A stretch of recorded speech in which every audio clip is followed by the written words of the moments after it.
ভারতবর্ষ প্রায় 200 বছর ধরে ইংরেজদের কাছে পরাধীন ছিল।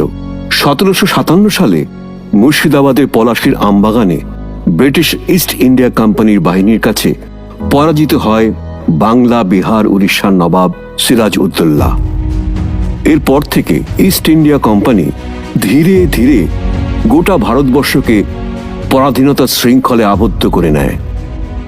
ভারতবাসীরাও ব্রিটিশদের অত্যাচারের বিরুদ্ধে প্রতিরোধ গড়ে তোলে।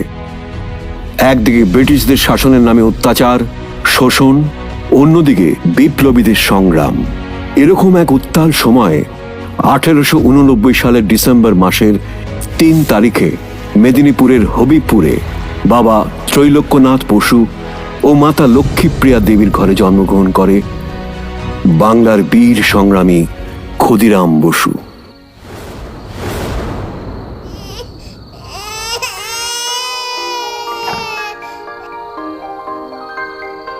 ছেলে হয়েছে গো, ছেলে। যাও তোমরা ভেতরে গিয়ে দেখো গে, আমরা এখন যাই।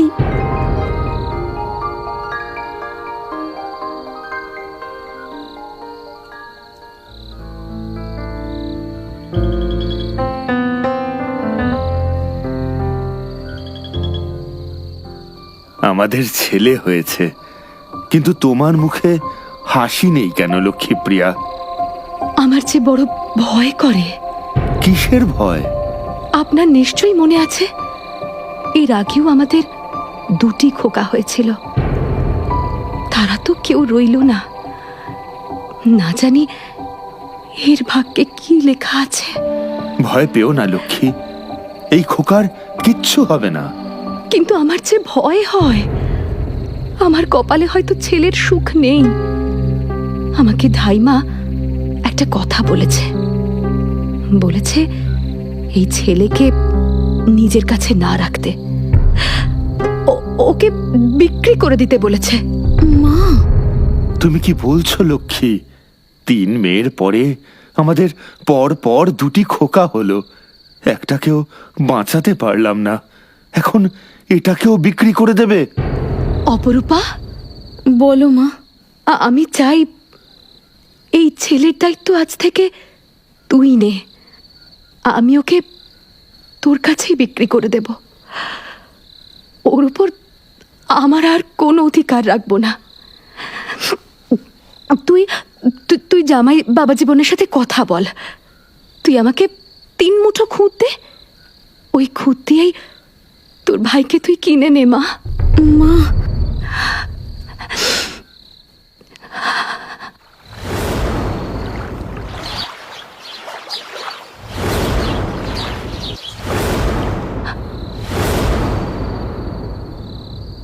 সংস্কার আচ্ছন্ন লক্ষ্মীপ্রিয়া ছেলে দীর্ঘ আয়ু কামনা করে বড় মেয়ে অপরূপার কাছে 3 মুঠো খুদের বিনিময়ে বিক্রি করে দেয়। তাই খুদ থেকে নবজাতকের নাম হয় ক্ষুদিরাম। ক্ষুদিরামের বয়স যখন মাত্র 5 বছর, তখন তার মা লক্ষ্মীপ্রিয়া মারা যান। মা লক্ষ্মীপ্রিয়ার মৃত্যুর ঠিক 1 বছর পর, অর্থাৎ ক্ষুদিরামের 6 বছর বয়সে মারা যান ক্ষুদিরামের বাবা ত্রৈলোক্যনাথ। এরপর বড় দিদি অপরূপা ছোট বোন ননিবালা ও ভাই ক্ষুদিরামকে পাকাপাকিভাবে নিজের শ্বশুর বাড়িতে নিয়ে যান। ক্ষুদিরাম খুব অল্প বয়সেই দেশ মায়ের সেবায় নিজেকে নিয়োজিত করে স্বাধীনতা সংগ্রামী গুপ্ত সমিতির কার্যকলাপের সাথে জড়িয়ে পড়ে। এছাড়াও শরীর চর্চা, লাঠি ও তরোয়াল চালানো, রণ পায়ে হাঁটা প্রভৃতি ছিল তার প্রতিদিনের অভ্যাস।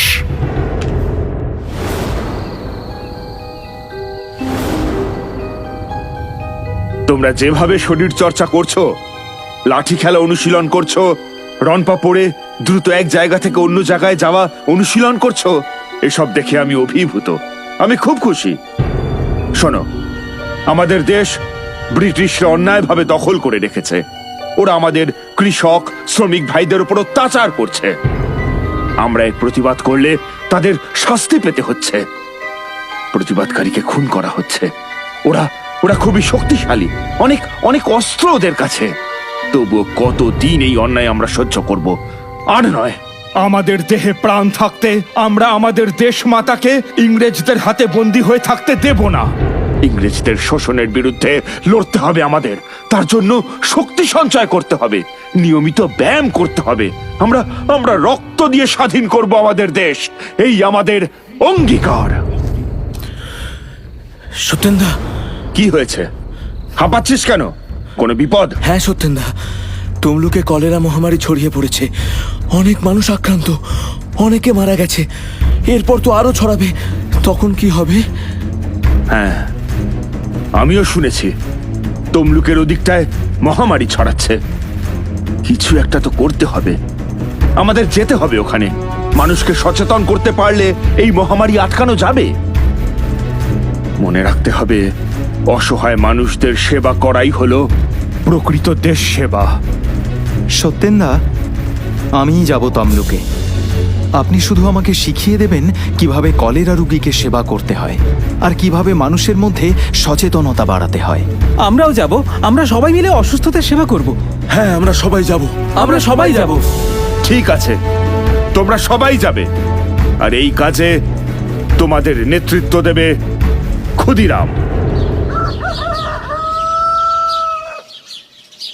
আমরা সচেতন হলে কলেরা মহামারীর প্রতিরোধ করতে পারি। মনে রাখবেন, রোগীর জামা কাপড় যেখানে সেখানে পরিষ্কার করা যাবে না। লোকালয় থেকে দূরে কোনো পুকুরে পরিষ্কার করতে হবে। যে পুকুর থেকে সবাই খাবার জল নেয় তার আশেপাশে যেন রোগীর জামা কাপড় না ধোয়া হয়। আর জল ভালো করে ফুটিয়ে খেতে হবে। এই বাড়িতে অসুস্থ কেউ আছেন? আমাদের ঘরের লোকই তো অসুস্থ হয়েছে, আমাদের যে কি হবে? ভয় পাবেন না, সব ঠিক হয়ে যাবে। এই, তোমরা কেউ একজন যাও, ডাক্তারবাবুকে নিয়ে এসো। হ্যাঁ, আমি যাচ্ছি। দেশের সেবায়, দশের সেবায় কিশোর ক্ষুদিরাম বরাবরই অগ্রণী ভূমিকা পালন করে। ডান পিঠে ক্ষুদিরাম কোনো কিছুকে ভয় পায় না।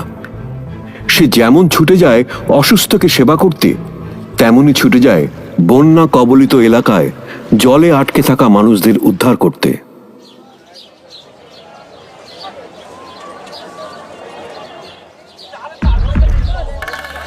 সোনার বাংলা পত্রিকা, দেশের পত্রিকা। কাকাবাবু, একটা নিন।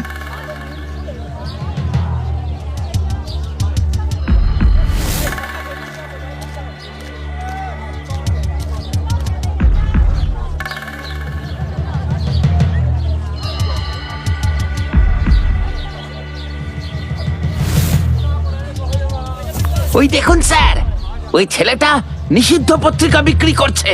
ও তো শাস্তি হওয়া উচিত। হ্যাঁ, ব্যাপারটা তো দেখতে হচ্ছে। ছেলেটা নিষিদ্ধ পত্রিকা বিক্রি করলে ওকে গ্রেপ্তার করতে হবে। দেখছি আমি। এই, কি বিক্রি করছিস তুই? দেখি। না, দেখাবো না। দেখাবি না মানে? দেখি।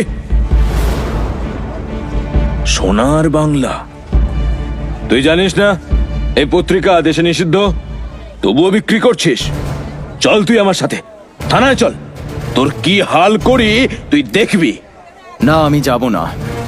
যাবি না মানে? ইংরেজদের রাজত্বে থেকে ইংরেজদের বিরোধিতা করছিস, শাস্তি পেতে হবে তোকে।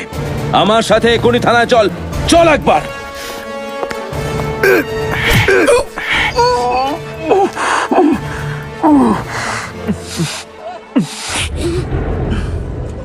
পুলিশের নাকে ঘুষি মেরে পালিয়ে যাওয়ার প্রায় 3 মাস পর ক্ষুদিরামকে পুলিশ ধরতে পারে।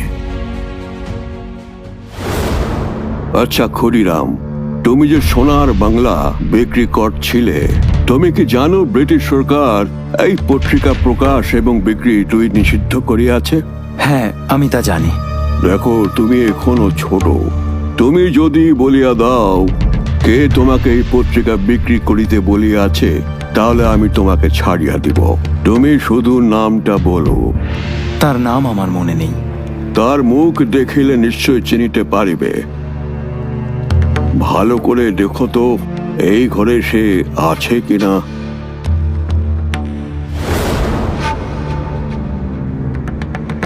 না, এই ঘরে তিনি নেই।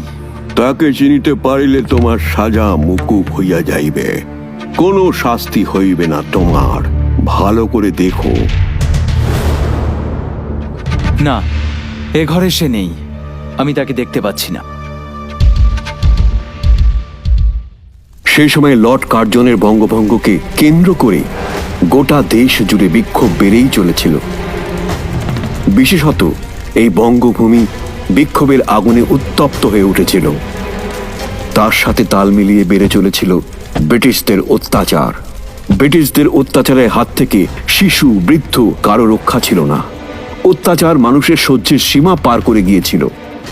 মাত্র 15 বছর বয়সেই সুশীল সেনকে বন্দে মাতরম বলার অপরাধে 15 ঘা চাবুক মারার আদেশ দেন Alipur presidency magistrate Douglas Kingsford. Magistrate Douglas কিংসফোর্ডের অত্যাচার বেড়েই চলেছে। বাচ্চা, বুড়ো কাউকেই রেহাই দিচ্ছে না। এর একটা বিহিত হওয়া চাই। কি বলো তোমরা? সুশীলকে কিভাবে মেরেছে দেখেছো? এইটুকু ছেলেকে। ইস, ওরা বন্দে মাতরম শব্দকে তো ভয় পায় যে বাচ্চা ছেলেটাকে পর্যন্ত ছাড়লো না। হেম, তুমি তো ইউরোপ থেকে বোমা তৈরির কৌশল শিখে এসেছো। এবার তোমাকেই কিছু করতে হবে। তাই হবে বারিন, তুমি ঠিক বলেছ। এবার এই অত্যাচারী কিংসফোর্ডকে হত্যা করার সময় এসে গেছে। বারীন্দ্রনাথ ঘোষের পরামর্শে হেমচন্দ্র কানুঙ্গ বই তৈরি করে বাদামি কাগজ জড়িয়ে প্যাকেট করে দিলেন। এমনভাবে দিলেন যে প্যাকেট খুললেই ফেটে যাবে। আর সেই বই ম্যাজিস্ট্রেট কিংসফোর্ডের কাছে পৌঁছে দেওয়ার দায়িত্ব দেওয়া হয় তরুণ বিপ্লবী পরেশ মল্লিককে। পরেশ মল্লিক নির্দিষ্ট দিনে বই নিয়ে ম্যাজিস্ট্রেটের বাসভবনে পৌঁছে যান। এ লড়কা, কিসকা মাংতা? সাহেব বাড়িতে আছেন? কौन साहब? ম্যাজিস্ট্রেট সাহেব। हाँ, मैजिस्ट्रेट साहब अंदर है, लेकिन तू कौन? সাহেবের এক বন্ধু সাহেবকে এই বইটা পাঠিয়েছেন। क्या? ठीक से बोल। সাহেবের বন্ধু মানে ফ্রেন্ড, বই মানে বুক ভেজা, গিফট। अरे लड़का, ठीक से बोलना। लगता है साहब का कोई दोस्त ने साहब को ये किताब भेजा है, गिफ्ट। ये लड़का इधर सुनो, किसी को अंदर जाने की इजाजत नहीं है। ये किताब हमारे पास दे दो, हम साहब को दे देंगे, तुम जाओ। সাহেবকেই দেবেন কিন্তু। जरूर, तुम जाओ।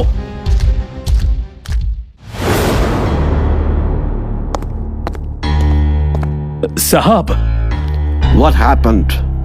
आपकी कोई दोस्त ने आपके लिए ये किताब भेजा है। बुक ठीक है, इधर रखो।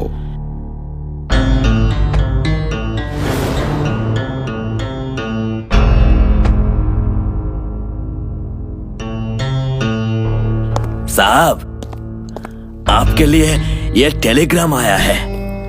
ম্যাজিস্ট্রেট ডগলাস কিংসফোর্ড এই যাত্রায় বেঁচে গেলেন। কিংসফোর্ডের ওপরে বিপ্লবী হামলা হতে পারে এই আশঙ্কায় ব্রিটিশ কর্তৃপক্ষ তাকে কলকাতা থেকে দূরে বিহারের মুজাফফরপুরে সেশন জাজ হিসেবে বদলি করে দিয়েছিল। খবর পেয়েছি ওই বই কিংসফোর্ড খোলেনি, ওর বদলে অন্য একজন কর্মচারী খুলতে গিয়ে আহত হয়েছে। বেঁচে গেল কিংসফোর্ড, তবে ওরা ভয় পেয়েছে হেম। তাই তো এই কুখ্যাত কিংসফোর্ডকে কলকাতা থেকে সরিয়ে বিহারের মুজফ্ফরপুরে নিয়ে গেছে। সে যেখানে গিয়ে লুকিয়ে থাকুক, আমরা কিন্তু ওকে ছাড়বো না। ওই নৃশংস কিংসফোর্ডকে ওর পাপের শাস্তি পেতেই হবে। ওর মৃত্যু নিশ্চিত। অনেক অন্যায় করেছে ভারতবাসীদের সাথে।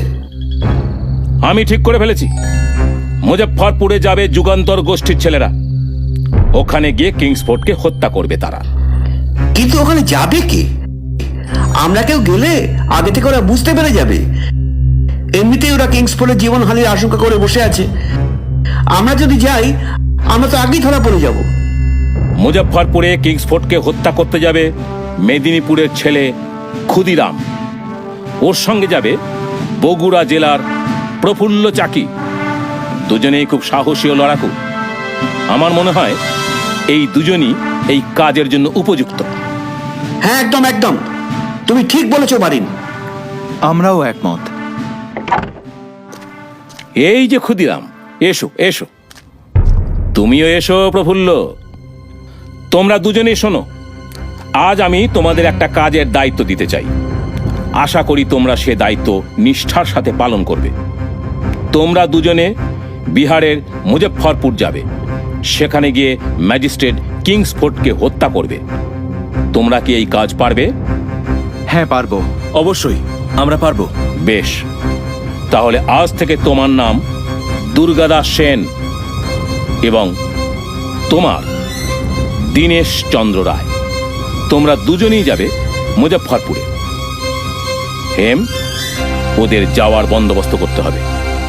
তার সাথে ওদের অস্ত্রশস্ত্রেরও বন্দোবস্ত করতে হবে।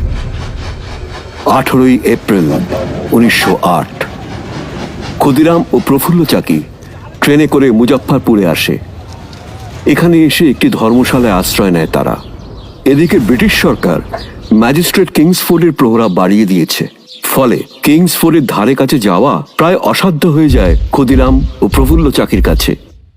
এরপর 30 এপ্রিল 1908 রাত ক্ষুদিরাম ও প্রফুল্ল চাকি ম্যাজিস্ট্রেট কিংসফোর্ডের ক্লাব থেকে বাড়ি ফেরার পথে একটি গাছের আড়ালে অপেক্ষা করতে থাকে। ওরা জানতো এই পথেই ফিরবে কিংসফোর্ড। ওদের অপেক্ষার অবসান হয়। দূরে দেখা যায় একটা ঘোড়ার গাড়ি। গাড়ি কাছে আসতেই নির্ভুল লক্ষ্যে বোমা ছুড়ে মারে ক্ষুদিরাম। বন্দে মাতরম, বন্দে মাতরম।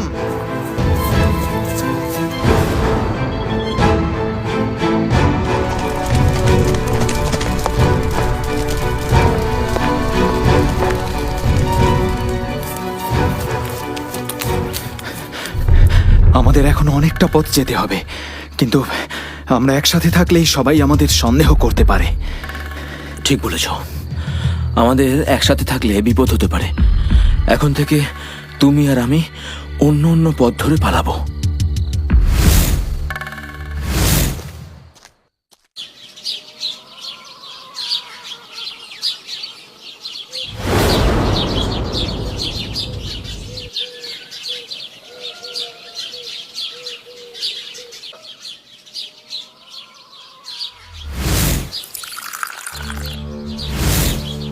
भैया, कल मुजफ्फरपुर में क्या हुआ, कुछ सुना है क्या? नहीं तो क्या हुआ भैया? 2 बच्चों ने अंग्रेजों की गाड़ी पे बॉम्ब फेंक दिया। हाँ, अब फिर क्या हुआ? 2 अंग्रेज महिलाएं घायल हो गई। एक की तो कल मौत ही हो गई। लगता है दूसरी महिला भी नहीं बचेगी। কি কিংসফোর্ড মরেনি?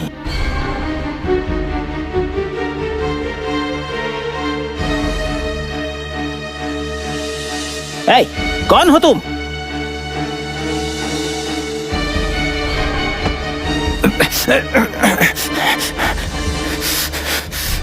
বন্দে মাতরম।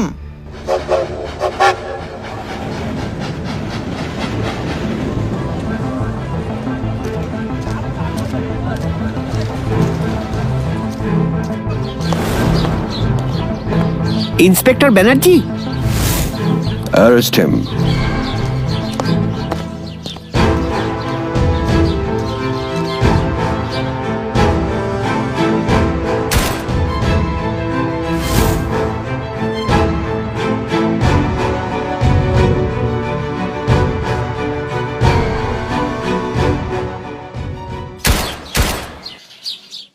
মুজফ্ফরপুরে ফেলে আসা চটিচোরা যে ক্ষুদিরামের, তা সহজেই প্রমাণ হয়ে যায়।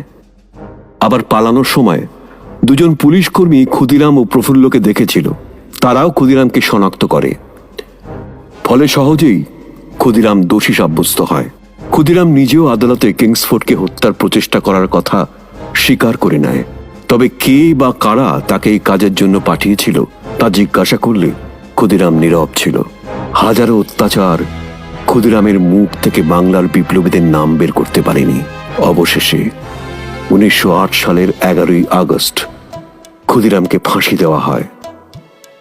দেশকে ভালোবেসে ক্ষুদিরামের হাসি মুখে মৃত্যুবরণ বাংলা তো বটেই, গোটা ভারতবর্ষের ছাত্রছাত্রীদের উদ্দীপিত করেছিল।